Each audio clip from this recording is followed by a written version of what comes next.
at the moment extensively, but largely within the Delhi establishment. So you always have this problem of having these kinds of conversations that are very Delhi focused.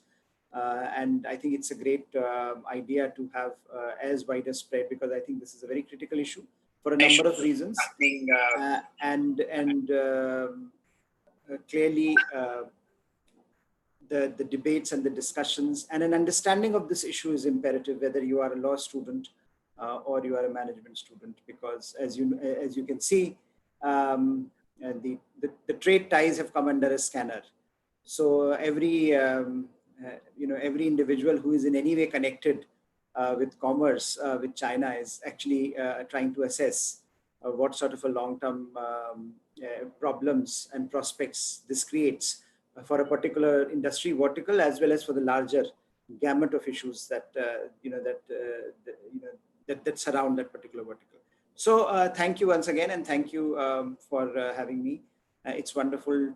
It's always great to be talking to students, and I'm told that there are a large bunch of students here.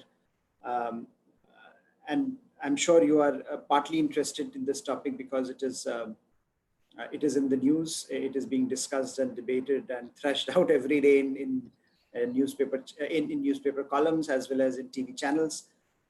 I would also try to link it with, I will start by talking a bit about, most of you would be students of law, and law plays a very important role, as you know, in a society. And I will sort of start by making that distinction, because I'm a student of international relations. So I have the limited exposure I have had to law is international law. But there is a fundamental distinction between law and international relations. Now, what does law do?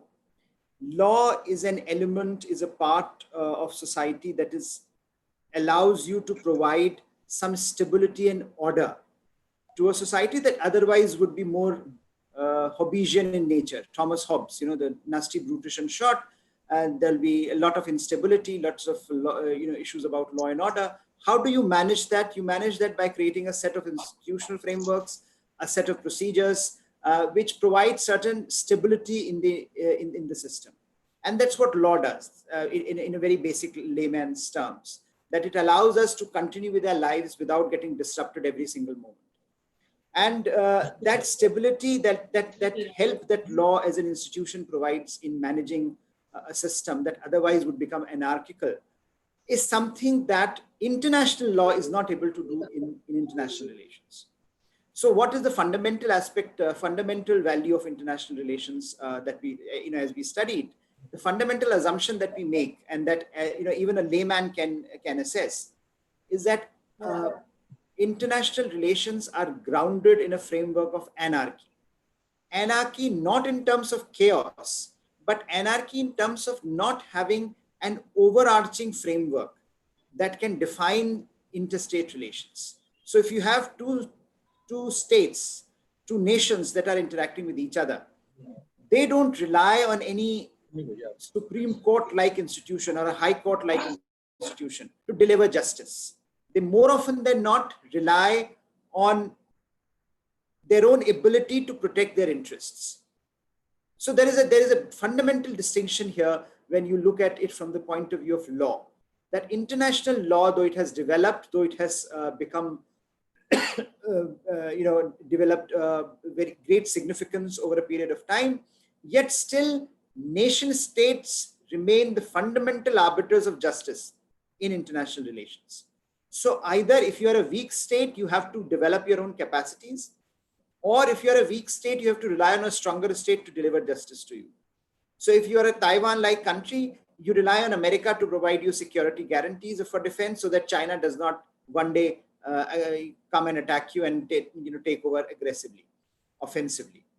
If you are America, you rely on basically on no one. You are free to disregard WTO rulings. If you are China, you are free to disregard ICJ rulings, as China did when it came to the arbitration on South China Sea matter in Philippines. So at the end of the day, states are on their own. At the end of the day, in international relations, states have to fend for their own security, fend for their own interests. And that is a fundamental distinction between domestic politics and international politics. In domestic politics, we have people like most of you who will go and who are either studying or who will become lawyers, who will develop an understanding of how state institutions are governed and will protect the system from collapsing. And therefore provide a certain stability to the system. In the international system, in international order, we do have some international lawyers, but their ability to provide stability in the system is very, very limited. International lawyers merely reflect, at the end of the day, a state's ability to fend for its own security, and therefore on their own, they are not that powerful. So with that, I wanted to start because I think that's an important clarification to be made at the very beginning for students of law who are, who might try to understand and look at it from a slightly different perspective. Now, I will, when it comes to China-India relations, I will try not to go very deeply into history. You can, even Wikipedia will give you a broad contours of, Sino-Indian relations.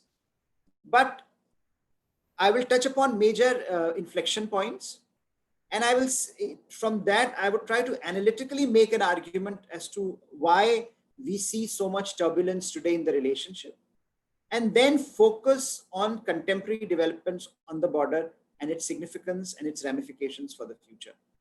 And after that, I'll be happy to have a conversation with you about whatever aspects you want to raise that I may have missed or you want to discuss further. But if you're looking at Sino-Indian relations, their evolution in the last few years, in the last few decades, you would see great variation. So, if you were born, for example, or if you were part of the independence movement or immediate post-independence movement, if you were part of a Nehruvian time, you would have looked at how that that shift happened from Hindi Chini Bhai Bhai to the 1962 war, and that was a fundamental shift happened. That was a fundamental shift because at the end of the day, India under Nehru was investing in China becoming India's friend, and it was investing in ways that are quite unprecedented. For example, giving up its own seat for China in the United Nations. This is, no other country would have done that. And no other country will do it even today. But India decided that this was, at that particular point in time, that it was important for India to show its solidarity to China, to show its solidarity to the larger issue of Asian vision of global politics. And so that out of that emerged a consciousness that let's do this. Let's try to become friends with China and make sure that China as an actor is situated at the core of the emerging global order. Now, boundary problem, the problem of Tibet, state or buffer entity like Tibet was at one point, which acted as a buffer between India and China, suddenly became the problem once China annexed it. And once it became a problem, India's boundary, which India shared with Tibet, became India's boundary with China. And that has been a persistent problem ever since, because that boundary issue has never been resolved. And it led to the 1962 war, in which India was humiliated. And that shadow of 1962 continues to hang on our relationship even today.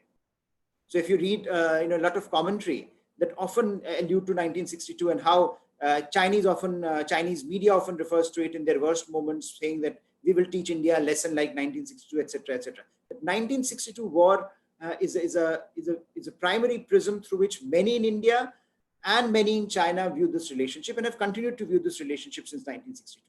But it was a major inflection point. It led to, many people would argue, it led to Nehru's death. It led to a post-Nehruvian era in Indian politics. It led to a realization in India that a more realistic policy about China needs to emerge. It leads to a realization that China is is primarily going to be adversarial for India for the foreseeable future. So you had from 1962 through the Cold War a phase which basically, in which nothing substantive happened.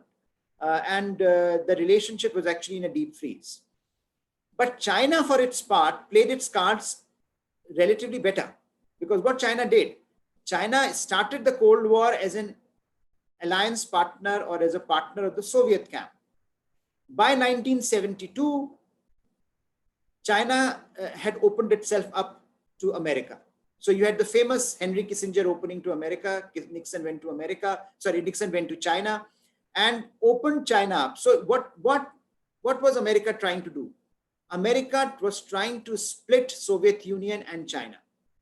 And by splitting the two, actually Americans did not win the Cold War in 1990. They won the Cold War in 1972 because they split Soviet Union, then Soviet Union and China entered the American camp. China became an American friend, an American ally. And the result was that allowed China to focus, to concentrate on its economic growth. So what we have seen since 1970s, the reforms that came with Deng Xiaoping, the reforms that economic reforms that were encouraged in China led to a complete overhaul of China in substantive ways.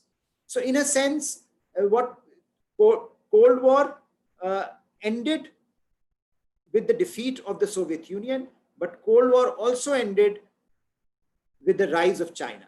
So by 1990s, which was many people talked of it as the unipolar moment, when the only superpower in the international hierarchy was America, China had already started rising. China was already developing. China was already 1 decade into its double-digit rates of growth because of the kind of economic reforms it had been able to muster in the 1980s. And the result was that for the foreseeable future, for the next 4 decades, China continued to rise economically substantively. And that is a very large part of this story, because India's rise, India's economic growth, India's substantive opening up only starts happening in 1990s. Whereas almost a decade and a half back, China had started growing, China had started rising. So you had that power differential that China and India, that people talk about China and India, that is a function of the difference in their economic trajectories. And that is a very, very substantive feature of today, because when you see today, many, you would have heard and you would have seen many comparisons being done about Chinese rate of growth, Indian rate of growth, Chinese military development, India's military development. There is a power differential there, and the power differential is basically because India's rise happened a decade and a half later than China's rise, and that differential is reflected in various things that we do. And India's trade data, India's economic data, India's defense data is reflective of that. So what we had seen since late 1980s is an attempt by India to try to manage its ties with China. And that management, because China was becoming powerful, China was becoming economically more robust, Indian leadership, successive Indian governments managed or tried to put a lid on the question of the boundary. That the boundary issue will have to be managed, because boundary issue is one very huge problematic, but boundary issue will have to be managed. But let us not forget that to develop ties with China, which was becoming a very, very important and an important factor in India's foreign policy. So what I'll do now is to give you a sense of why is it that we have seen turbulence in this relationship for the last 3 decades, I would argue. Now, as I was just mentioning, as the Cold War ended, you had a situation where India was opening up. India started opening up. India started liberalizing. India started becoming an integral part of the global economy. And China had already been there. China had already acquired that position. China had already integrated itself well into the system. And China had already been developing at double-digit rates of growth for close to 2 decades by then. So China was already far ahead of India in terms of its capabilities by the time India's capabilities started rising and India started taking full advantage of its opening up of its global economic order. But what happens when you have, when you have India, when you end up with an India also rising, that contestation between China and India becomes very palpable. So I would argue that there are three levels in which you can understand this contestation, three levels at which you can understand why there has been this turbulence despite an attempt by various governments. So the first major visit of an Indian Prime Minister that led to a very substantive outcome was the 1988 visit of Rajiv Gandhi to China. Till then, the relationship was in deep freeze. Rajiv Gandhi tried to open it up because he also wanted to open up the Indian economy at that point in time. And that led to the 1988 agreement on the border. It was reinforced by 1993 visit of Narasimha Rao and his Peace and Tranquility Pact, which basically both these pacts meant that India and China agreed to maintain stability at the border, at the same time develop the other aspects of their relationship. So, but as you come to the end of 1990s, India also starts framing its foreign policy differently. Because India was liberalizing, India was also growing economically, India's ambitions were also becoming very different. So if you recall, I'm sure many students would not, but those, in 1998, India exploded and India emerged out of the nuclear closet and declared itself as a nuclear weapon state. And India's response to the nuclearization was that it was important in 1998 because China was emerging as a major threat to India. So then Defense Minister George Fernandes gave an important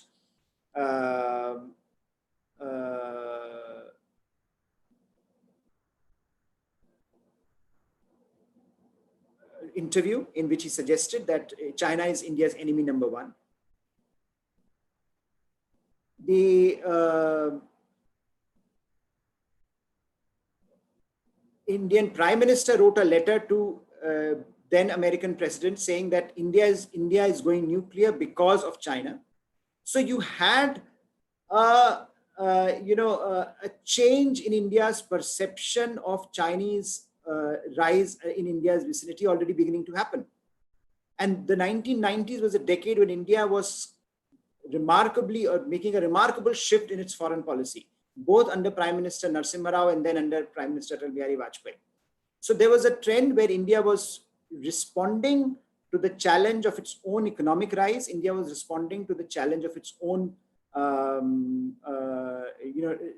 how India's neighborhood developments were shaping India's foreign policy trajectory. So it was remarkable in that sense, a shift that continues till date. But what we are witnessing today, and what the broader point that I'm trying to make is that you can assess Sino-Indian relations at three levels. One, the structural level. That is what is happening at the structure, at the structure of international relations. That you have a situation where perhaps for the first time, two powers in Asia are rising so close by. So you have a very close contestation between them. So, till the time only China was the rising power, there was not really a major problem. But when India started rising, India started putting its case forward, India started becoming more assertive in asserting its interests, the turbulence became more visible. So you have a situation now where China and India are both seen as rising powers. India might be a decade behind, but no one questions the ability of India to shape the global order today, especially if you're looking at what is called the Indo-Pacific geography. There, both China and India are major powers. Both China and India have the ability to shape the global order, and both China and India are interested in shaping the regional order. So it is not simply about their abilities, it is also about their willingness. And both these countries are increasingly, therefore, in contestation with each other. So whether you're looking at the maritime contestation, Both the navies are trying to become blue water navies, whether you're looking at the territorial contestations, whether you're looking at India's impact in China's periphery, China's impact on India's periphery, South Asia, Indian Ocean region. In China is becoming a very, very visible actor. India is trying to impact its own relationship in look East and Southeast Asia through its Act East policy. So clearly the push is on from both sides. And that means that the structural logic of this relationship has created a turbulence when you have two powers that are jostling with each other in the maritime, in the territorial space. They will come into contestation. They will compete and contest with each other. And therefore, the result would be turbulence. The result is not going to give you greater stability. And China, of course, has been more assertive, more aggressive. India has been trying to protect its position as a power that has to fend off Chinese aggression. So you have this contestation that is emerging, and this will continue. The other element here is domestic political, where you have in China and India two different politics, two different ways of doing politics, domestic politics. China is an authoritarian state that is capitalistic in orientation. Now they call it capitalism or socialism with Chinese characteristics. The Chinese officials refuse to believe that they are a capitalist state, though everything about them is capitalistic. But as far as India is concerned, India remains a democracy, and often the discourse in India, which is vibrant, which is full of domestic contestation, is something that Chinese fail to understand. For them, the authority of the Chinese Communist Party and its leadership is supreme. For India, nothing is supreme. Even when Mr. Modi has a huge mandate in the parliament, he feels the pressure of opposition. There is a vibrant opposition in this country, both in terms of political opposition as well as civil society. So Indian democracy has a way which often confounds the Chinese, and Chinese politics is so opaque. Chinese decision making is so opaque that at times it's difficult for not only for India, for any country to understand and comprehend it. So the debate on, for example, coronavirus, what happened, why is it, how this pandemic spread, that problem is a worldwide problem. Everyone wants to know the answers. But as far as China is concerned, it is refusing to provide the kind of information that would perhaps allow for an investigation into the source of this problem. So the opacity of the system, of the Chinese system, is one big problem as far as the world is concerned and India is concerned, because it creates that distance. And for Chinese, Indian democracy continues to be a confounding factor. Often the argument is that Chinese government may sign an agreement with this government, but what happens if tomorrow there is another government that comes to power and does not believe in that? Although that anyone with basic understanding of international law would know that treaties are respected by successive governments. But often the argument is presented in a manner as if Indian politics is so fragmented and fractious that Chinese find it difficult to do business with India. So you have this differences in perception about each other's domestic politics that creates a sense of a lack of engagement between two sides, and that continues to pose a problem. The final aspect which I want to underline here is a normative, ideational. What are the ideas that drive these two countries? There are competing ideas when it comes to global order. There are competing ideas when it comes to regional order. There are competing ideas when it comes to global governance. And those ideas are becoming more and more contested. Now, if you, for example, you look at UN Security Council.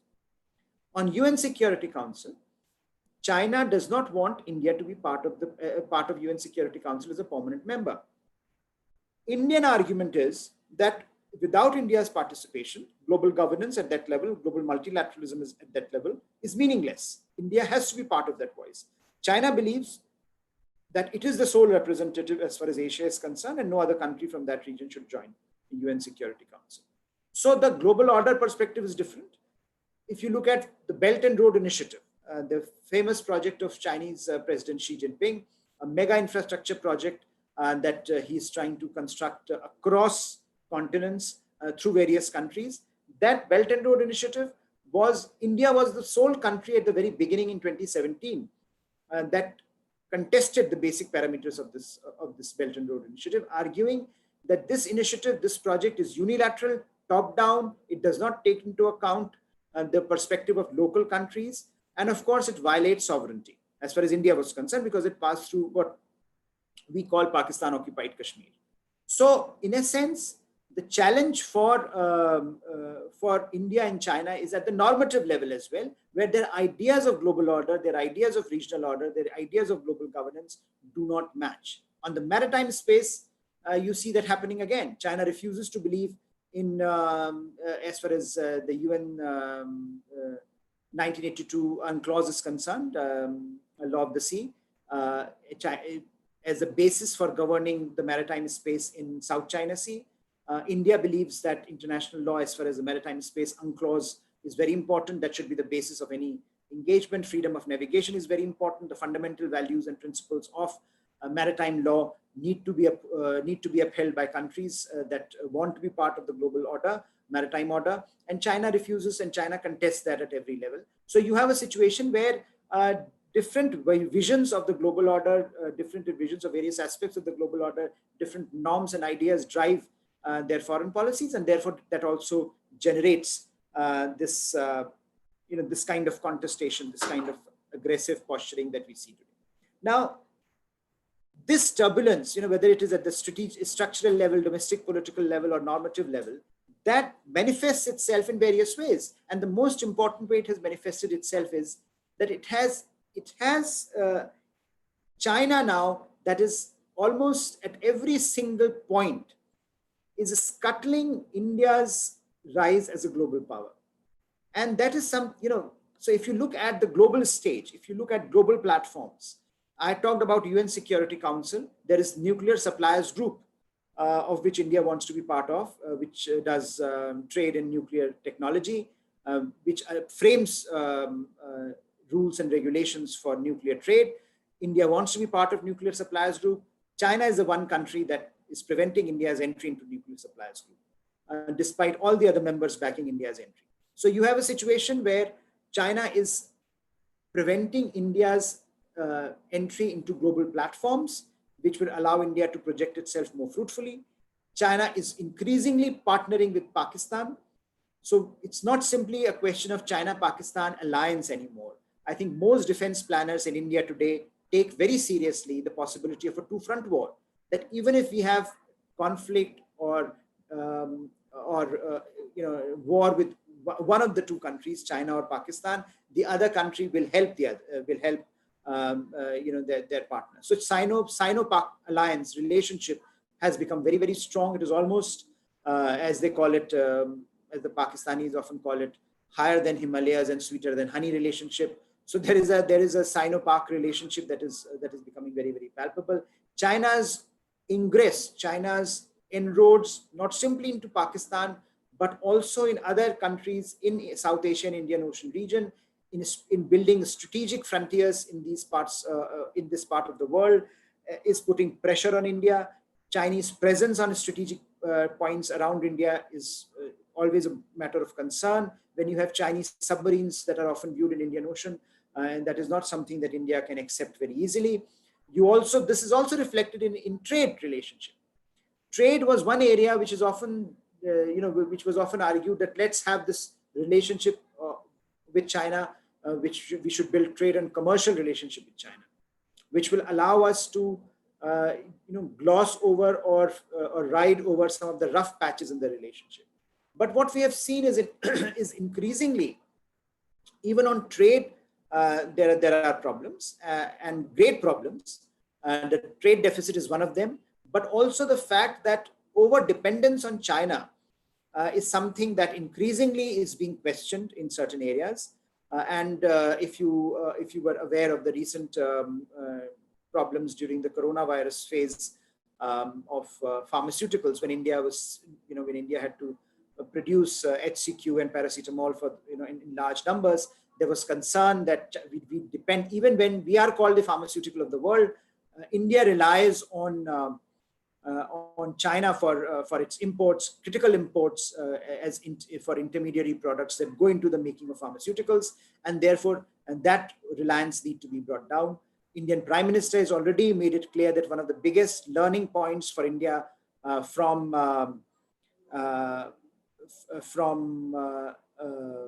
this crisis is that uh,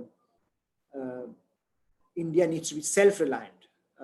One of the lessons that India has learned, most important lessons that India has learned, is that self-reliance should be the order of the day. And he was talking clearly of China in various contexts, given that over-dependence on China has increased, seems to increase a country's vulnerability. Exactly the opposite of what it was at one point intended. That if you trade more with a country, the argument went, you also develop a relationship which leads to greater trust, greater mutual trust. However, what has happened that the vulnerabilities seem to be increasing more and more at a time when questions are being asked about the larger global economic order. So even on trade, the problems have been very, very severe.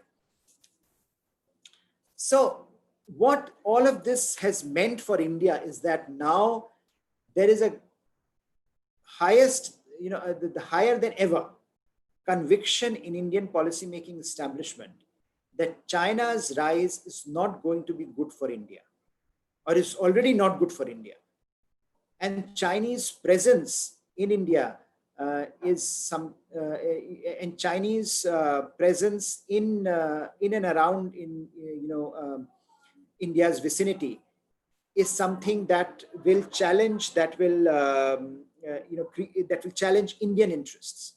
So you have a situation now where there is a greater degree of conviction in India about China being a malevolent actor, China not being an actor that can help India in its rise towards global power. But what the Chinese what China's rise would do is it would scuttle India's rise to global power in global power hierarchy, and therefore India will have to be prepared. So there are two ways in which, when you have a relationship with a country like China, how do you manage that? You manage that basically by two things. One is internal consolidation, that you develop your own internal strength, whether it's economic, whether it is military, whether it is intellectual, whether it is learning more about China and how China operates. So that is something that is fundamentally happening over the last few years that we have seen. That India is very conscious of the power disparity between the two, and India is also very conscious that power disparity impacts our ability to shape Chinese behavior, and therefore we need to develop our own basic strength in various capacities. And I think now the pressure on India to develop its own manufacturing base, pressure on India to develop its own technology base is something that is also part of this trend, that ultimately India needs internal consolidation. Without that, it will be very difficult to manage China's rise. The other aspect here is external partnerships. So clearly that, if you want to develop your own internal capacities, you are going to do that over a long term. It's not if you want to develop Indian manufacturing, if the Indian government says we want to develop India's manufacturing capacities, we want India to do, make in India, needs to be the slogan, but that can happen only in the long term. It is not going to happen overnight. So what do you do in the short to medium term? How do you engage China? How do you manage China? How do you manage China? By developing partnerships with other countries that are convergent with you, that are like-minded with you. And fortunately, at this point in particular, there is a great dissatisfaction with Chinese behavior. There is a great dissatisfaction with the way Chinese aggressiveness, with which China is responding. And so India's relationships with countries all the way from America, Europe, to countries in Indo-Pacific like Japan, Australia, Vietnam, Philippines, etc., is developing, it's growing, and there is a seriousness that we need to develop that further, because that relation, those partnerships can create greater stability in the balance of power in the system. So those are the basically two ways in which you manage you manage your more powerful adversary.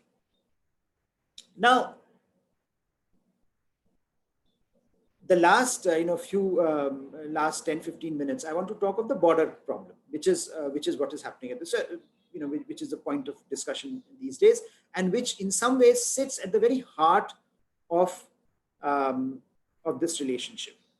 Now, what was the fundamental assumption in this relationship over the last few decades? Ever since, as I mentioned earlier, ever since Rajiv Gandhi made that visit in 1988 to China.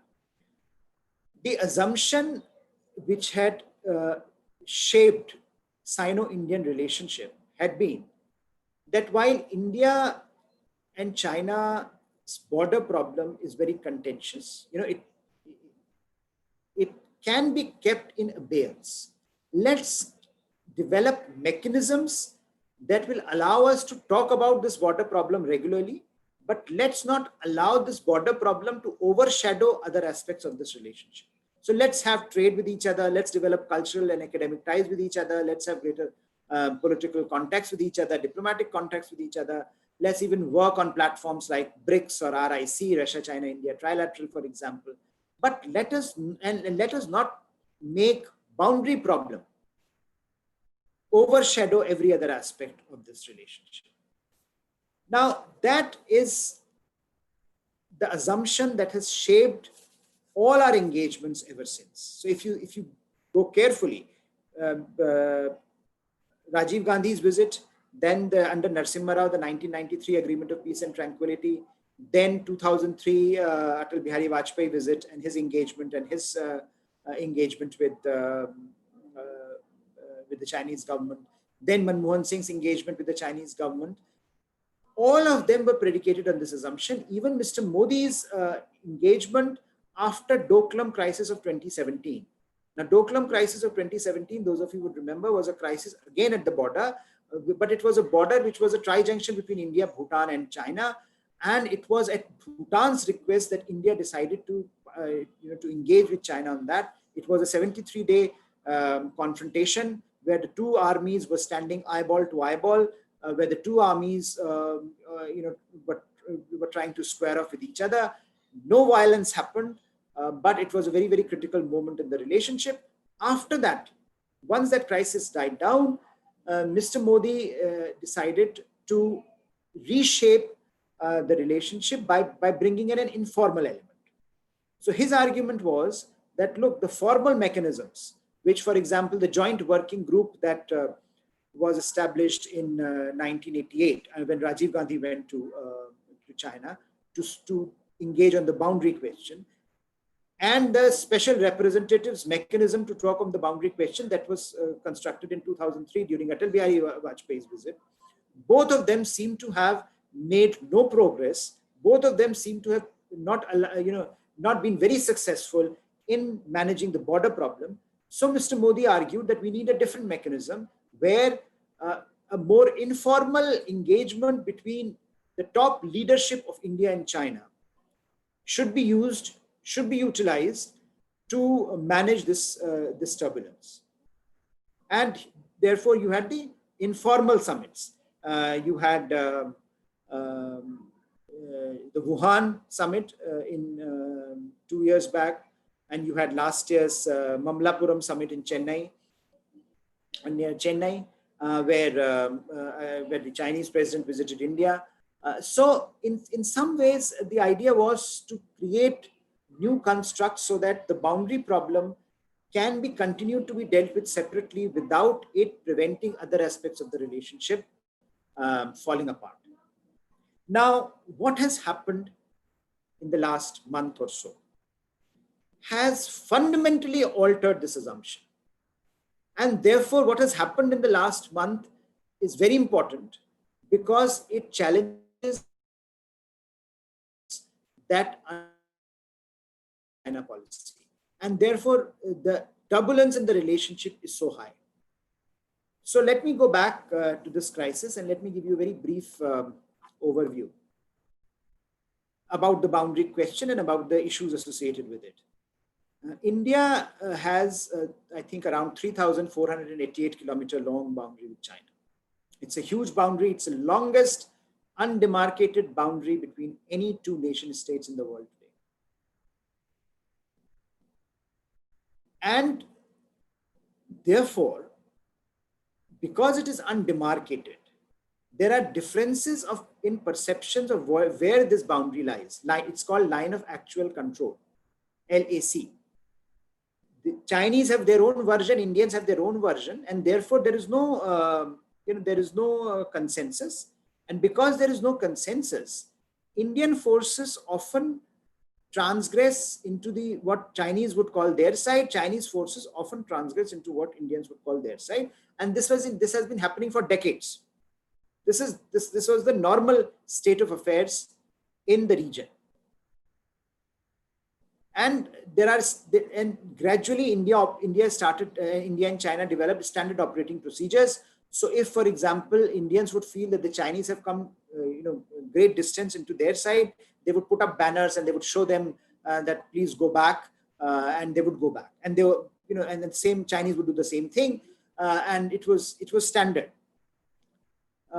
They also don't carry weapons Indians and Chinese soldiers do not carry offensive weapons, because the idea is that if there is a shooting war, then it might escalate. So why do that? And this was done also as part of a mechanism to resolve this. The idea was that let's keep the boundary situation normal. If there is a crisis, for example, if there is a sense that transgressions have become are happening more, and that they are more serious in nature, then local military commanders at their respective posts had the authority to engage with their respective commanders from the other side and resolve it. So they were seen as localized matters that had to be resolved at the local level, rather than they escalating to a level where a strategic relationship gets damaged, where you had the formal entry of high-ranking military officials, defense minister, foreign minister, and prime minister. To avoid that, this escalation, it had been decided that let us make this local commander level engagement more substantive to prevent escalation from happening at the border. And so transgressions were normal, and this back and forth between the two sides have been normal. What has been happening since 2013? Since 2013, when Mr. Xi Jinping assumed the presidency of China, and he has grown into one of the most powerful Chinese presidents ever. Since 2013, these transgressions have become more offensive from the Chinese side. So, and regular and more and gradual escalation. So in 2013, there was a part of the territory called Despang Valley where it happened, and then you had the Chushul area in 2014. In 2017, of course, as I was talking, in Doklam, which was a major crisis in the relationship. Even last year, there was a minor crisis in Ladakh, and this year, of course, this crisis has become this significant. So what has happened since May this year? If you were reading newspapers, there were reports that at multiple points on the boundary, Chinese and Indian soldiers are engaged with each other. Now that engagement largely is an engagement which is, for foreigners, often this is a matter of great ridicule or great hilarity, because you often have these videos that come out where Indian and Chinese soldiers are jostling with each other with their hands. Now, while to many it might look ridiculous, I think it is also important to underscore that allowed a certain level of violence to take place without actually anyone getting hurt or anyone or this problem getting escalated. So this was this is something that that India and China both had tried to bring into the system and try to manage this, and so what happens, what started happening from earlier since May is that you heard about these multiple points. So you had the Pangong Tso Lake, you heard about Galwan Valley there, you heard about the area in Hot Springs, all in Ladakh. So in Ladakh area, there was suddenly a major kerfuffle between the two sides, and media was reporting it since early May. Local level commanders were not able to resolve it. As is the norm, as I told you, as I explained it to you, local level commanders were not being successful in managing it. So it was escalated to the level of corps commanders. Senior level military officials met with each other on June the 6th, and they decided to de-escalate from these multiple points. The conclusion of the discussion was that the two sides would move back. As this and everyone thought that this de-escalation would happen because escalation had not happened in the past, etc., and this would be the new normal. That eventually the two sides would pull back. But on the night of June the 15th, a major crisis happened. The crisis happened, which resulted in what is called the Galwan Valley, and where Indians and Chinese soldiers had a major fight that led to the martyrdom of 20 Indian soldiers and an unknown number of Chinese soldiers. On both sides, there were casualties, and it was one of the most serious crises, and is one of the most serious crises in Sino-Indian relations since 1970s. And what we know today is that it was planned, it was premeditated, it was pre-planned, and the Chinese side came prepared. Chinese side could bring in reinforcements, etc., whereas we thought that it was a normal border skirmish that will be resolved through normal means. Now that problem in eastern Ladakh's Galwan Valley also continues till date. We have had several rounds of talks, but nothing has happened on the ground. India wants a restoration to status quo ante that existed in April on the border, and because from May, Chinese started building up started moving their forces in ways that that had never been questioned. Now in Galwan Valley, what is also interesting is that this is part of the border that had never been in dispute. As far as India is concerned, Chinese had never ever laid a claim to this part of the valley. Now suddenly they are saying that this is also contested. So in some ways, what has happened on June the 15th, on the night of June the 15th, has shaken the very foundations of Sino-Indian ties. And the consensus in India today is that the older assumption that boundary issue can be kept in abeyance no longer holds. If China is serious about its Sino-Indian relationship, then it has to make the first move. It has to give a signal to India that it is serious about this relationship, that it wants to take this relationship forward by making some substantive move on the ground, because it is China that has violated every single tenet of every single treaty that China has signed since 1988 with India on the border, which I was telling you about, the treaties that were about establishing peace and tranquility on the border, that were about establishing mechanisms on the border. Almost all of them have been violated. So therefore, the older assumption can no longer hold. If Sino-Indian relations have to have any future, Indian policymakers today argue that then China will have to seriously focus on the boundary question. So, how do you understand this particular problem? At the strategic level, you can understand it because you can try to understand it from perspective of what is happening in China. China under Xi Jinping, as I was arguing earlier, has emerged as a major revisionist state, as a major power that claims that it has arrived. It is not a rising power anymore. It has arrived as a power on the global stage. It wants to challenge America. It wants to challenge the global order. It wants to challenge smaller countries like in South China Sea, and it wants to challenge India in the Himalayas. But what is also important here to recognize is that Xi Jinping's Communist Party at the moment is also under tremendous stress domestically. Economic growth rates are falling. Now, this was a fundamental bargain between the Chinese Communist Party and the people of China, that Chinese Communist Party would give Chinese middle classes greater economic resources, greater economic growth, and middle classes would not ask for greater political freedom. Now, the declining rates of growth, there are problems in China. There are concerns in China about this pact, the stability of the Communist Party, and Xi Jinping is under pressure.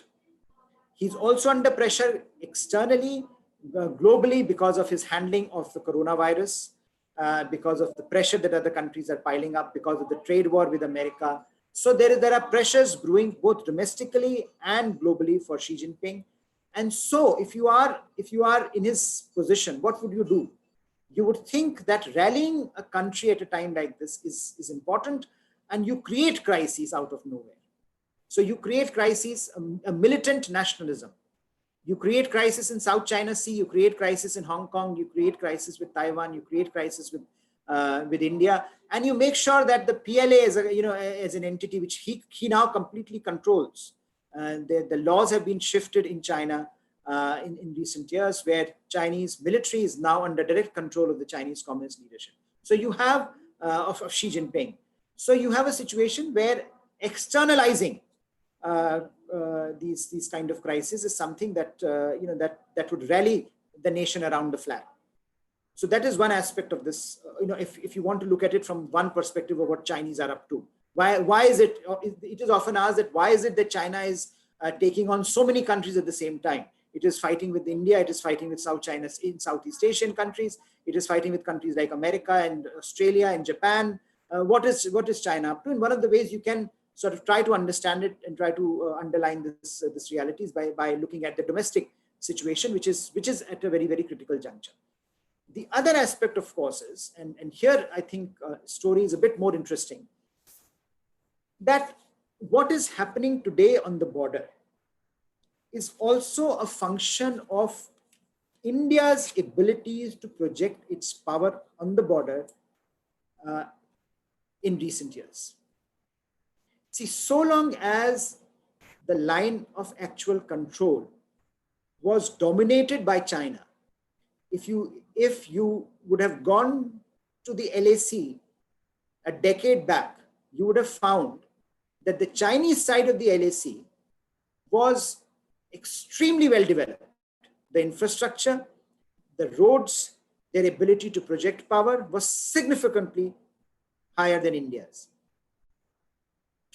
What has happened in India in the last 4 to 5 years is that India has now created its own infrastructure, which has developed, I would not say on par with China, but enough to create doubts in the minds of Chinese that if India continues on this trajectory, then very soon Chinese ability to project power would get severely constrained in that part of the world. So long as the LAC was dominated by China from their perspective, it was fine. The transgressions that were happening here and there were fine, that could have been managed.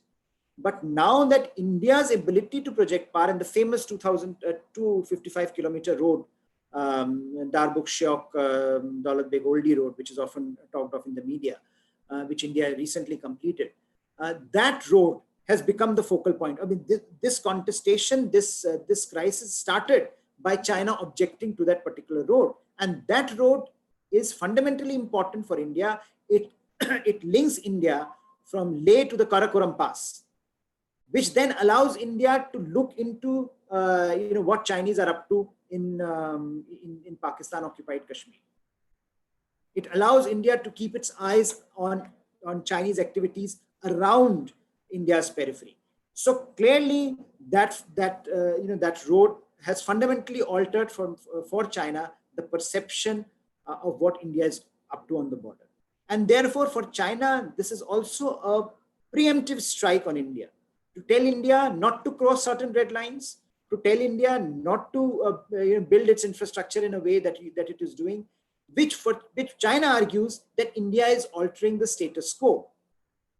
For China, that is altering the status quo. So long as the status quo was altered in favor of China by the Chinese, it was fine. When India started altering the status quo from its own side of the border, that became a problem. So there is clearly what you are looking at today is also something that India is doing, which is creating this sense in Chinese mind that if we don't stop India today, then tomorrow or day after tomorrow, it will be very difficult for us to take on India on the LAC, because clearly already India has had geographical advantages at certain sectors. But now with the ramping up of infrastructure, with the fact that military can now reach in areas where the Chinese military was not used to looking at Indian forces. Now that Indian military patrolling is more effective, now that India is in a position to push back Chinese more forcefully, Chinese, the preemptive move by China on the border is something that has come out in this crisis. So one can look at what is happening on the border from various perspectives, but I think what is important for us to recognize is that India's engagement on its side of the LAC is now frontally challenging China, and that is causing a lot of this consternation. But what has happened in the Galwan Valley has fundamentally altered Indian perceptions of China as well. So you are now going to see a greater degree of pushback from the Indian side, unless China decides that it wants to have a normal relationship with India. So I think what the Galwan Valley episode has done, what the killing of our soldiers has done, is to open up India to the possibility of a new foreign and security policy where India would be able to make very, very concrete choices more openly. So long the debate in India has always been, how far can we go in annoying the Chinese? Should we go this far and not that far? But I think that those questions have become irrelevant, given that the Chinese side had made it very clear that they are not interested in a relationship with India that is a relationship of equals. They're also not very much bothered about trade and a commercial relationship. They don't think that is important enough. Of course, in terms of numbers, India is a much smaller part of the Chinese basket, but they are not bothered about losing that. So for them, the larger strategic mapping of the region is much more important. For them, the larger lesson to be told to India is more important, because in their minds, creates long-term benefits for them. It would not only give a lesson to India, it would also give a lesson to other countries to behave, and therefore for them, they will be able to fashion Indian responses in a manner. So I would conclude, therefore, by arguing that if you look at the Sino-Indian relationship today, it is entering a new phase. The phase where India would normally conduct its business with China are over. India's intent today is much more clear than ever before, that unless China now takes the initiative and signals to India and the other stakeholders that it wants a normal relationship, India would also do certain things, like, for example, walling off China from various sectors of Indian economy. We have already seen some moves in that direction, and taking on China more frontally in global organizations. We have just seen today India's raised Hong Kong issue in the Human Rights Council. I think things are going to change, and there's going to be greater turbulence in this relationship going forward. I would like to end there and perhaps open this up for questions, comments, and conversation. So the relation by you, Dr. Harsh, has been explained quite comprehensively, right from the history to the present and what's happening in the Galwan, which is just a representation of what I can say Chinese bullying, and trying to say that they are there and they are better than us. Being a moderator, I will take I'll take the advantage of actually raising up a question. And this is one question that comes into the minds of many. While you say that China has a domestic issue with low growth rate, it has political stability problems, it has got domestic pressures mounting up on the ruling regime, and you say that what's happening is Galwan is basically it's unnecessary. It's only to project what Chinese are all about, and they keep on saying that India is altering the status quo. My question here is that if tomorrow, where the likelihood will be explained by you, that India goes into a warlike altercation with China, who helps India? And two, with commerce failing in, and India's dependency on Chinese import is huge, what happens further ahead?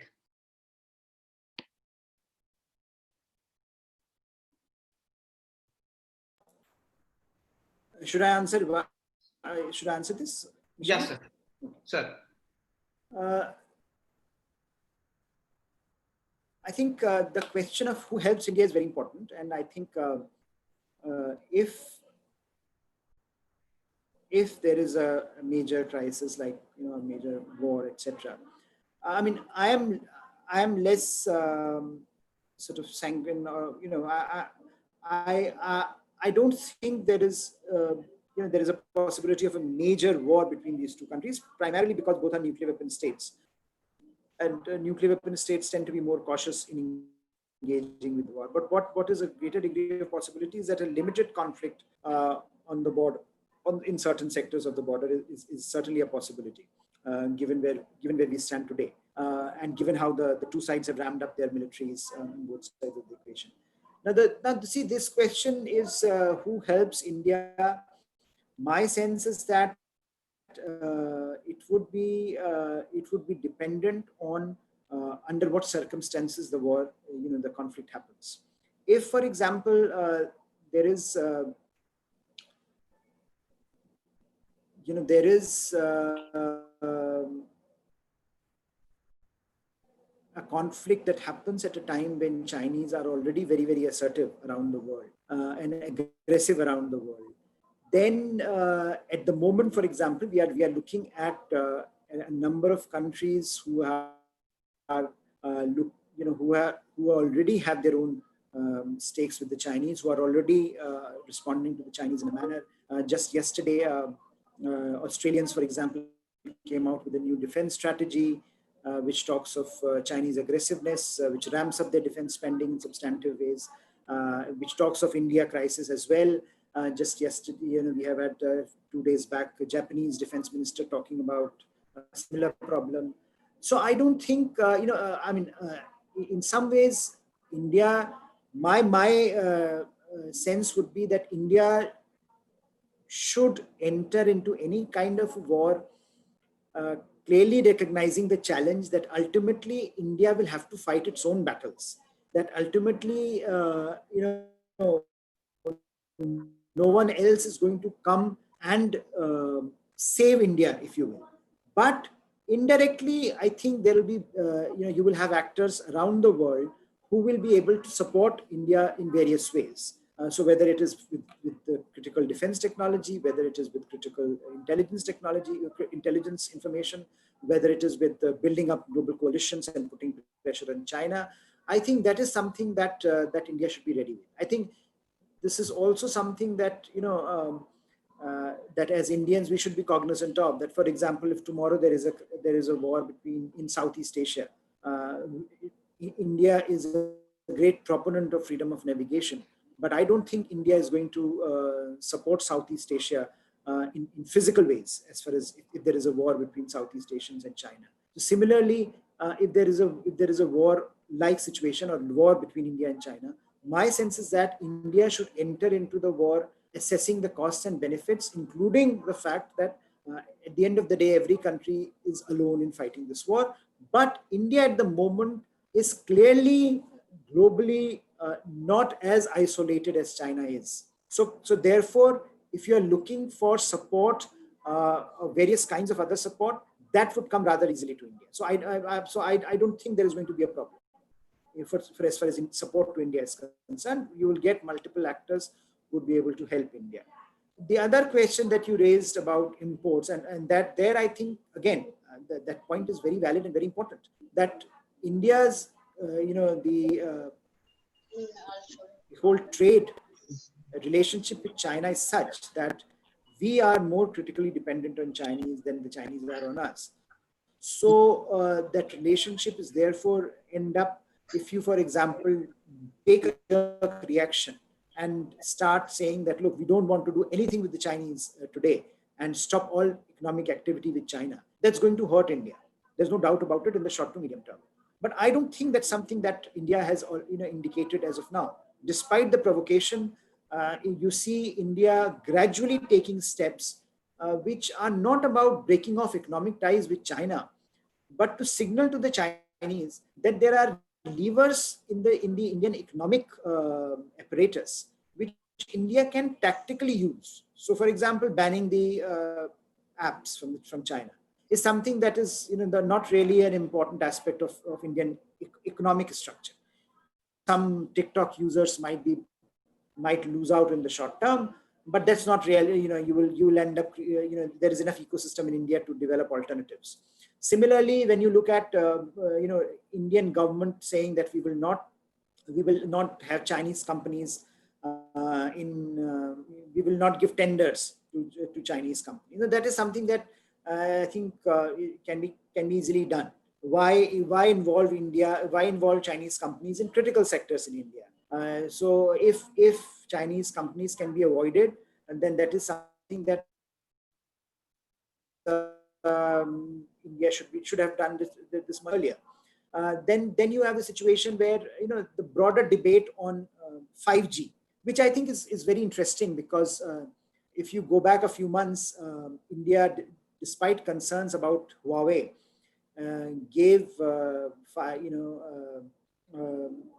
allowed Huawei to be part of India's 5G trials. Now, if I look at the question today, it seems pretty logical to me that India will not allow Chinese companies in India in the 5G sector. Now, the logic here is very simple, because 5G is not simply about greater bandwidth in the coming decades.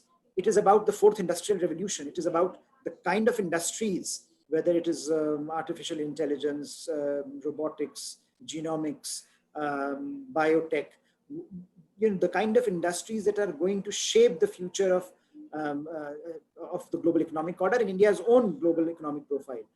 Those kind of industries cannot be left at the mercy of companies that have dubious credentials in terms of their national security implications. So I think, in certain areas, what we might end up having is a very fragmented globalization, fragmented engagement with China, where we will continue with the basic sort of regular interactions with China, but we will wall off China from certain sectors. We will wall off China from certain areas. And that seems to me to be a prudent thing to do given the present circumstances. And more importantly, India is not the only country that will be doing that.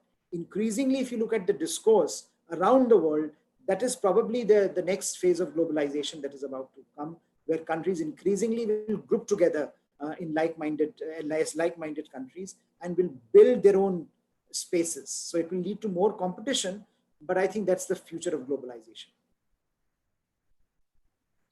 Thank you, sir.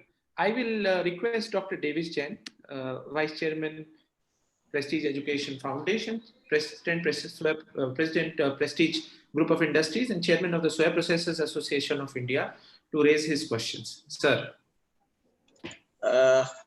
Good afternoon, Dr. Pant. Let me say that I must admit that after a long time, I've heard someone speaking so lucidly and making information on China, India, and vis-a-vis China world, so clearly and with such a good command. I would say everyone, I think, would have understood the bandwidth. You covered various aspects. My real compliments to you. And what generally immediately comes to my mind to really check with you on 2 or 3 aspects is that because you see, my own background, I've been into international business for 4 decades now, and particularly with China, the world has been importing from China into India, but I'm the one who have never imported anything from China, but have exported goods close to ₹1 billion every year exported to China. So, no, sir, I'm sorry, not, close to that much. I have, I think, moved to China, nooks and corners, and my trade relations spread out, I think, in every of their states, provinces. What I could really see and I'm impressed, I would say, with China was the workaholic work culture, which these people, I saw them, when they talk to us, they talk for hours and into every depth. and so business-like. I would feel that really, if we see ourselves on education front, Indians are definitely far more educated than Chinese. But when it comes to skills and application of that knowledge, I would rate them higher and better than Indians in many ways. And more importantly, when it comes to the work culture, the their populace is so loyal to their organizations and also to their country that we may see that that's the reason they are working like robotics, and that's the reason they are so productive. They are able to have that efficiency, and the cost of production, anything they do is certainly one of the best in the world. And when it comes to ease of doing business, we talk a lot, but I have seen them, their governments backing their organizations, their people vis-a-vis what we do. So many times we feel that there is a lot of talk because of this coronavirus, which has actually the world over, there has been kind of hate which has actually been there against China as such. And people thought that probably it could be a boon for India, then a curse really. So in terms of wishful thinking or become credulity, we would be able to attract more of manufacturing base into India, getting it shifted from China. A lot of things have been talked about, but when it comes to really seeing that happening, looks to me is more of wishful thinking really than really happening on the ground. So what is that you feel that we need to do in really making that a reality in terms of being able to match their work culture, their productivity, their efficiency, their costs? And now people say that the Chinese products are most undependable, but I have experienced now they produce some of the very cheap products, but some of the very best good quality products as well. So they have the full range of things which you can, now Europeans get their furniture made into China. Those same European designs, even though those European companies, they had, at one time I used to say that they were getting it made from them and bringing it into European market to sell.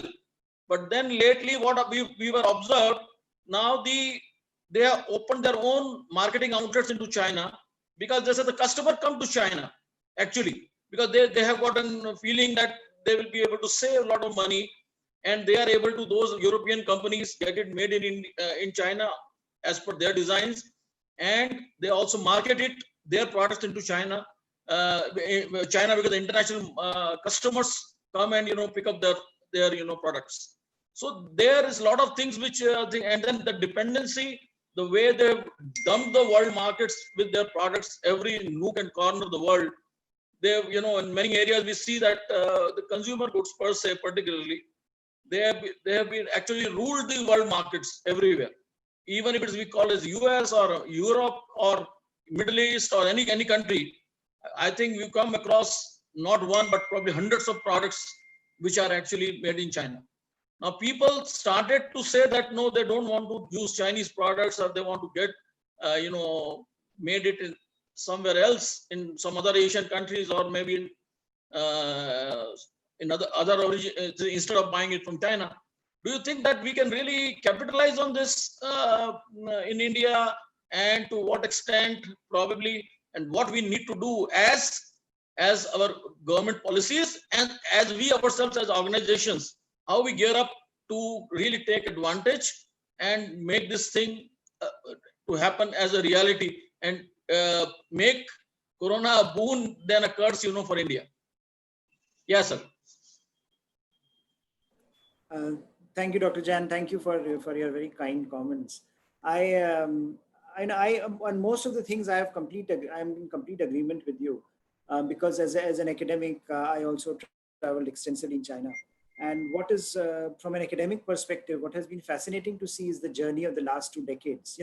Last 2 decades, this has been a major point even in India, that look, when you look at the top 100, top 200 educational institutions in the world, India is not there. And Chinese, in a matter of decade, and they were also not there till 2 decades back, but in a matter of decade now, that they have in top 120 academic institutions, they have managed to link. So clearly, I think their ability to focus and their ability to get the job done and make and achieve targets remains phenomenal. I mean, Indian government, this government has been trying now for last few years, trying to create institutions of eminence and trying to create, trying to give them resources, etc.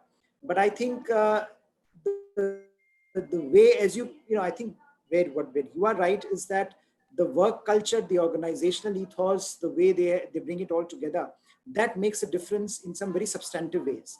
And one of the ways in which I have observed, coming from academia and from industry, is that they are always ahead of the training curve, which you call skills. So in India, we are very educated. We like education. We like degrees. But some of the degrees have no meaning, but we like to collect those degrees.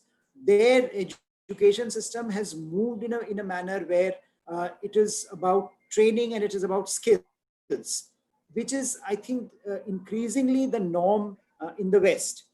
And they are very ready to imbibe those norms. We, as our institutions, are very reluctant to imbibe those norms. How many of our middle classes today would be ready to say, well, my son will become a plumber? No one will say that, or carpenter, or a technician. We don't like. We like, he should do an MBA, or he should become he should do a PhD. I mean, we like those titles. But in a sense of remolding the educational environment to the needs of their economy, they have been phenomenal. So you don't see the spread out of everyone running to higher education for the sake of higher education. You see the differentiation happening at a very young level, where those who are better with their skills in certain sectors start doing those skills, start developing in those sectors. So you develop as a skilled person, rather than more as a, more in terms of broader educated person that we like in India. And I think that shapes their organizational cultures. So once that person enters a particular organization with that skill, that, that is allowed to develop, and that he contributes to that organization, and that organization contributes to him. And I think that is phenomenal. So in that sense, what we have seen is, I've observed that, because I've lectured there as well, that difference that we have seen in China over the last 2 decades has been phenomenal. At one point, they were very much like us, and they were the problems were also the same. But their ability to use, as you are asking about India's ability to shape a crisis, every crisis is an opportunity. For them also, they have used their multiple crises as opportunities, both in terms of economy, I would say also in terms of foreign policy, where they use every crisis to get their geopolitical agenda forward. So in a sense, that skill-based education for us is very important, because if we want to leapfrog into the 4th industrial revolution, I don't think the way we are set up educationally allows us to do that, or will allow us to do that. We won't have employable people. We already are, we already say today that our kids are not employable in many ways. And that is great, I think, that in some ways does great injustice to our youngsters, because clearly they are, as good or as bad as they are elsewhere. It's just that their training does not allow them to contribute fully to the kind of market structures that are developing. So my sense is that, as India's education system has to evolve in a direction that allows that possibility to happen, and the demographic dividend otherwise will become a demographic liability for us. And the manufacturing sector, which is, I think, the issue that you raised about manufacturing, there, you rightly point out that there is a big discussion about the global supply chains, how they're getting disrupted, how there's going to be a move away from China.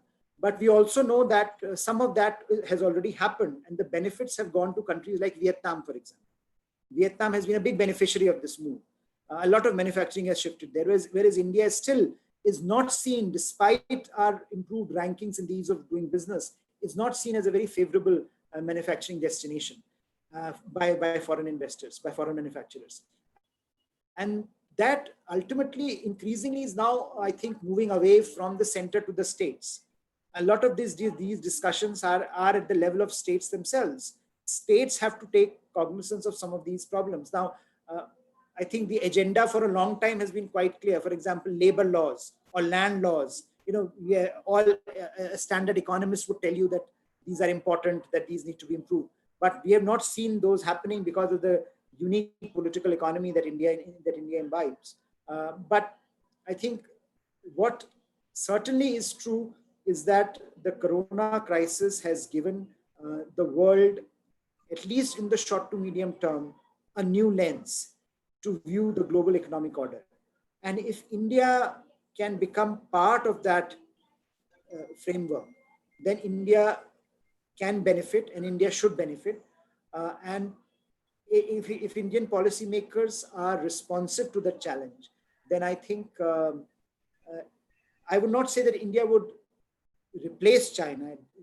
I don't think that can happen in the short to medium term. But certainly India can stand up on its own at a time when the debate in India is over-reliance on China, that you cannot over-rely on China for critical imports, for pharmaceuticals or IT. What are our strengths? We want to keep them as our strengths, but without becoming dependent on others. And I think that is the fundamental issue that I see today when this debate on whether it is what Prime Minister calls self-reliance, etc., goes forward. This ability to transform that from a slogan to an operational reality is something that we often miss the boat. We have done that in the past as well. But I think this is a particularly opportune moment, because not simply because there is a global economic discussion happening, but also global political discussion happening about the frontal challenge to the global political order. And I hope that is taken care of. But I would, as an academic, I would stress education to be the fundamental principle by which you need to shape the forthcoming generation of our workforce. Because unless we do that, we won't be able to use some of our traditional advantages in the fourth industrial revolution to the best possible effect. If you think normally, what is fourth industrial revolution? It's based on technology, artificial intelligence, robotics, etc. Those are all areas where India should have a natural advantage given our technological base. But to convert that into realistic outcomes for us, we need a workforce that can be easily employable in those sectors. And I don't think we are creating that workforce. I go to these major universities and I come across these PhD students who are doing their PhD and yet they can't write one-page note. So there is a problem somewhere which is happening. And I don't know, whether that can, that's a short-term problem or whether that's a problem of entrenched interests. What is it? But certainly, I think unless we take cognizance of that reality, it would be very difficult for us to transfer from this crisis to one where we are a leader in the fourth industrial revolution. Thank you very much, sir. I think you very aptly, summarize the situation. And I think what we need, in my opinion, just plain talking and wishful thinking is not enough. We should really draw a roadmap on an action plan, how we are able to really, I would say, even you say emulate those good working systems, particularly the MSME, the new thrust in India, the new, I would say, support which government has now trying to evince. If that really comes through and really is happening, then probably we may see we will become a good, I would say, start to do much within our country what we have been actually required to import. And that would really help the economy and develop as a manufacturing base, what we have seen happening in China. And I think we have that capability, but I think what we need is a real resolve to do that, and the government to back up those systems which are prevalent in China for that matter. Working on this, I think, is the need of the hour, I would say. Thank you very much. Sir, we have a participant, Satodeepa Mukherjee, who would want to ask a question. And the participant, we have allowed the participant to speak. So, Ms. Satodeepa Mukherjee, you can actually unmute yourself.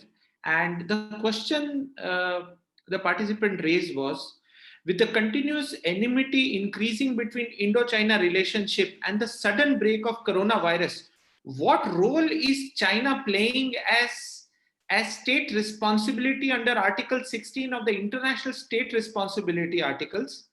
Is Chapter 3 of such international state responsibility a myth? What's your take on this, sir?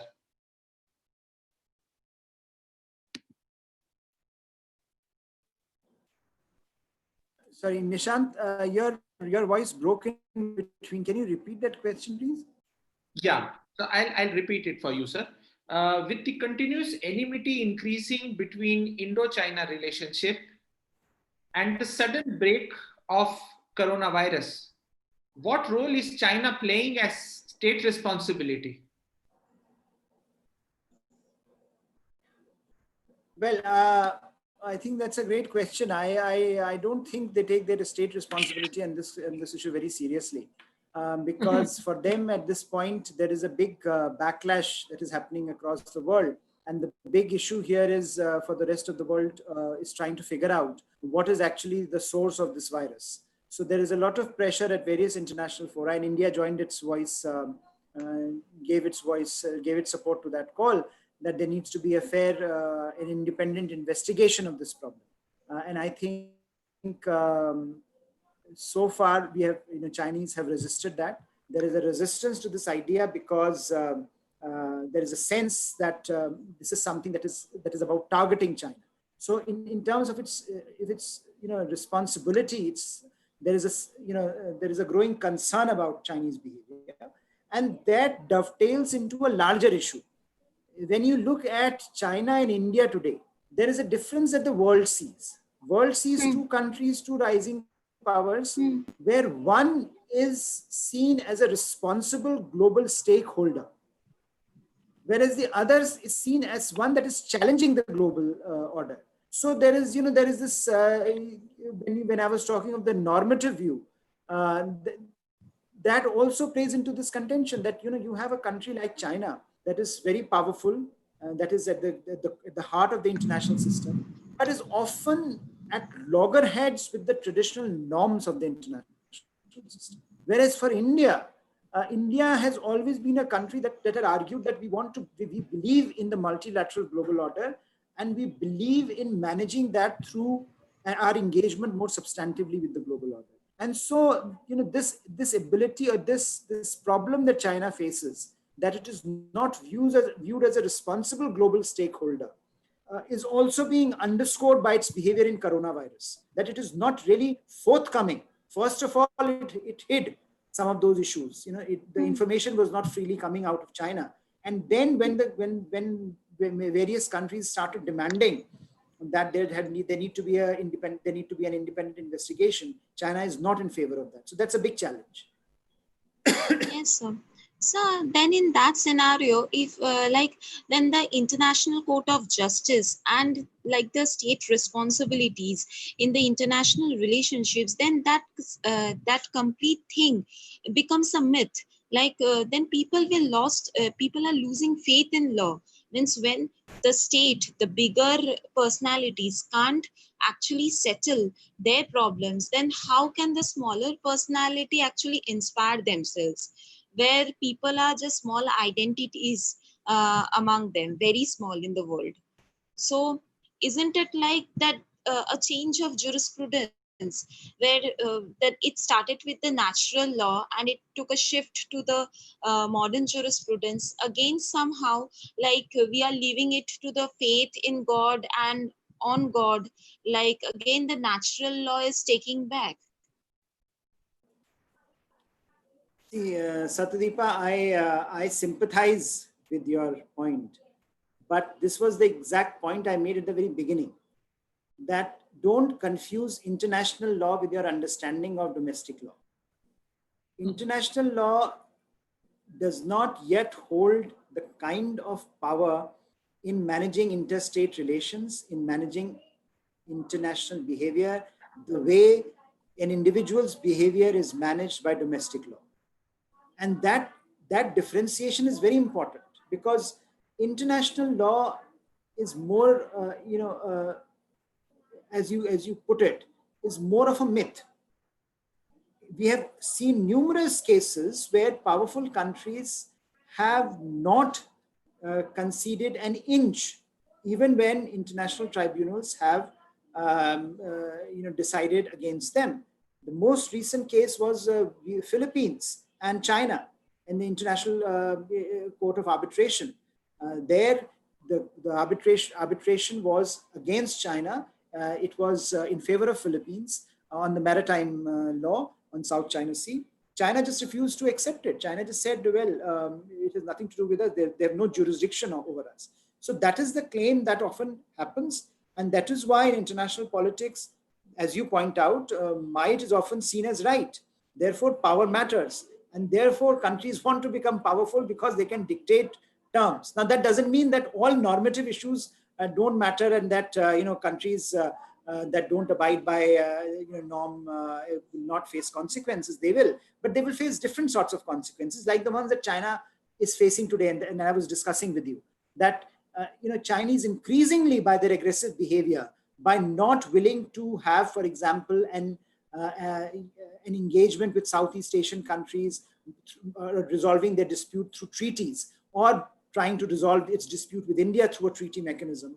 China is emerging as an actor, is being viewed as an actor that is increasingly an irresponsible actor, that is an actor that is very aggressive, that is very assertive, and that does not buy into the normal practices of state behavior. And that will cost China. That will cost China goodwill. That will cost China relationships. That will cost China, in terms of how other countries will eventually gang up.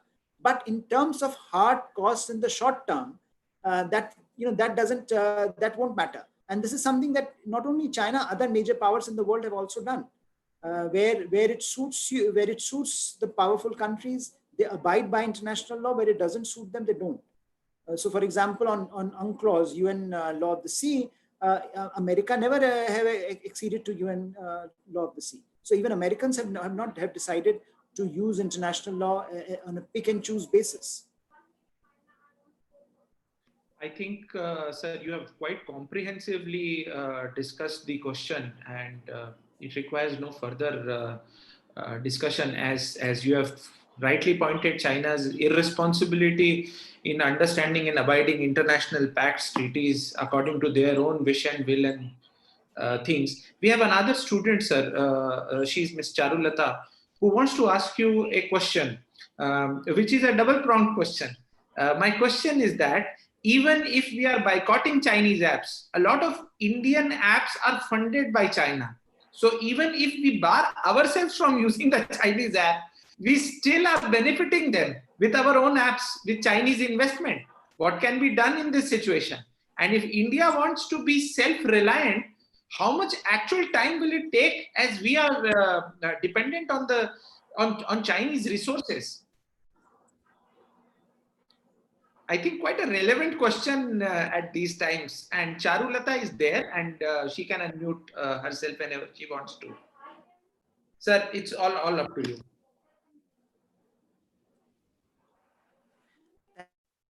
Thank you, Charulata. I think it's a great question. See, as far as the second part of your question is concerned, that's very difficult to ascertain, because clearly manufacturing capacity does not develop overnight. A lot of effort needs to go into it, and I think as Dr. Jain earlier mentioned, India will have to come to terms with its inability to have targeted deadlines, a targeted action plan. So we are very good in articulating our views broadly, but when it comes to specific time-bound output, we are very bad in delivery. And this pertains to both in terms of our national planning as well as in terms of our foreign policy. One of the major problems India faces when it compares to China in its foreign policy, for example, is that we overcommit and underdeliver. We commit so much, but when it comes to delivery, there is hardly any delivery on the ground. We will say we will create a, we will give you loans for projects. We argue that we will build roads and infrastructure. China goes ahead and builds them. Our costs overrun, our time overruns, our timelines get squandered, and there is no output at the end of the day. So for many countries in the region that look at India and China, they look at India as a dysfunctional country, as a country that means well but cannot deliver. But China as a country, yes, China is a problematic country. China comes with a lot of strings to its aid. But at the end of the day, there is something to it. You can see the road, you can see the stadium, you can see the infrastructure that China has built. So clearly there is a difference in terms of perception that it generates about India and China.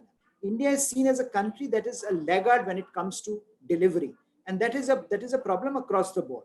So when you say manufacturing capacity can only be delivered if you have a targeted action plan on which you work very, very consistently over a period of time. Now, it can be done in a matter of 5 years if you want, where certain sectors in particular, you can generate manufacturing, right? You're not saying that you are going to generate manufacturing across the board. What essentially you are saying is that you are going to become self-reliant in manufacturing in certain critical areas. So if, for example, your target is that we don't want Chinese imports in our pharmaceutical industry, that is a critical industry now for us, then you can have a targeted timeline of 5 years and see how those intermediaries, how those imports can be managed in those five years, and from where are we going to manage them, and how we are going to change the supply lines. So I think that is very doable in a timeline that is fixed, in a timeline that is targeted, and in a timeline that is output oriented. So I'm not so hopeless about the situation, but I think it would need a certain kind of a resolve at the political level, at the implementation level, and at the tactical level as well, where you would have to generate certain kind of expertise. The first part of your question is very interesting. Yes, we have banned the apps, but as you are pointing out, Chinese investment, especially in our startup sector, is very, very significant. And Chinese have invested there. Chinese have good reasons to invest there. It's one of the areas which is very hopeful. Which is for India, it is a critical area. Startup ecosystem in India is quite proactive, quite interesting, quite dynamic. So China has viewed that as an important investment opportunity, and China has invested there. So it's a dilemma for us. It's a dilemma because clearly in the short term, if you say no Chinese investment is going to come in the startup sector, you are going to denude your startup sector of that investment, which is critical, which is so important for India's future. And as I was talking a bit a few minutes before about the fourth industrial revolution, your fourth industrial revolution is going to come from these kinds of sectors. It's not going to come from traditional sectors. So how do you then create that wall around that startup sector where Chinese investments becomes limited? Now again, that's a question that Indian government at some point will have to answer. If, for example, the Sino-Indian crisis becomes worse and India is limiting Chinese investment. For example, India has already said that FDI in certain sectors in India will now have to go the governmental route. And this was done keeping China in mind, that in certain areas we don't want Chinese FDI. So I think similarly, as you go forward, and if India wants to up the ante on the sector, then India will have to say Chinese investment in startup sectors is welcome, but it will be limited to certain areas. And so we will see how that evolves. But certainly every government has levers that it can use to make sure that the funds that are coming to the country, the investment that is coming to the country, is entering into certain areas and not in the others. By the way, Chinese are very good at it. They have done sectoral investment targeting for a very long time. And that is the reason why they were able to develop their own manufacturing, despite being in a world where they were in a so-called free market. Chinese market was never free. Chinese market was never open to the rest of the world. It was always limited. Wherever they wanted other countries' investment, they welcomed it. Wherever they wanted to avoid that because they wanted to build their own capacity, they prevented that from happening. So a lot can be learned by just watching the Chinese behavior as well. Thank you so much, sir.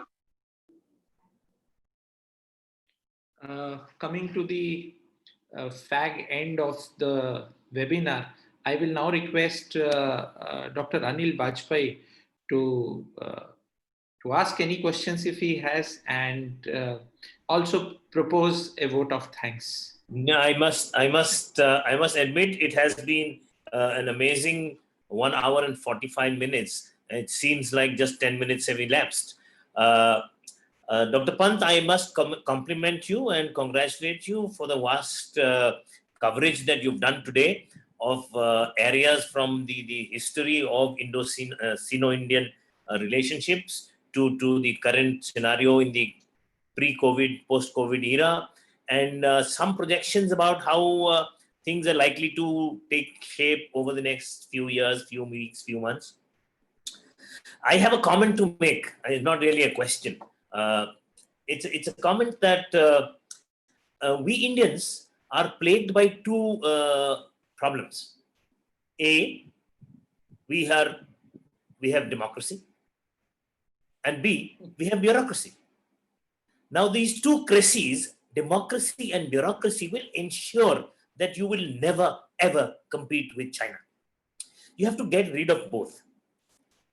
Maybe very difficult, easier said than done. The other comment that I had was, over the last 1,000 years or so, the only manufacturing that we've done is because of some foreigners setting up plants in India.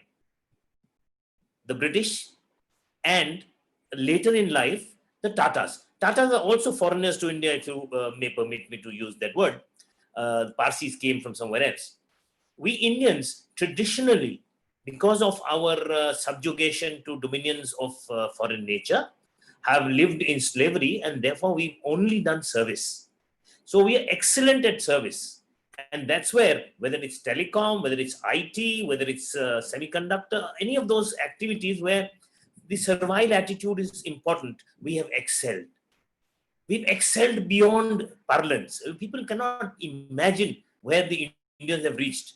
You just look at Mr. Narayan Murthy. His company is, broken every record. Look at TCS. But when it comes to manufacturing, I'm afraid we need some very drastic measures. And finally, we got depleted of capital when we got independent. We didn't have much capital to work with. Neither did China have.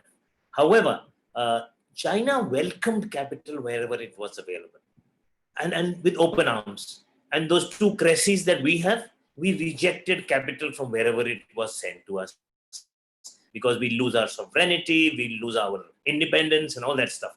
So somewhere we're caught in a quagmire of a lot of situations, but I see a silver lining at the end of the day.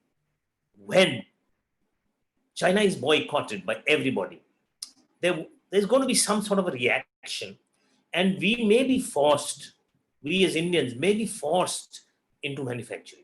And that's what is wanted. That's what is desired. And that's where the demographic dividend may come into play, which may or may not turn into a disaster if we take the right action.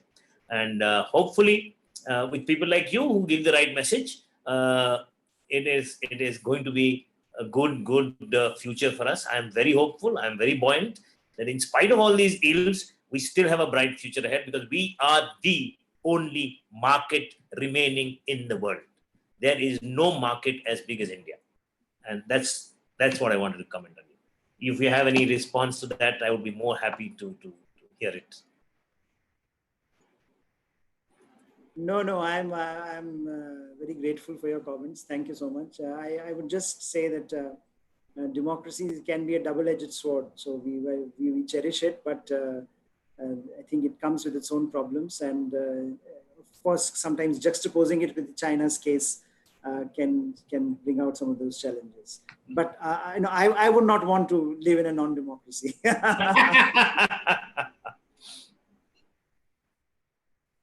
So at the end of the day, I must thank Dr.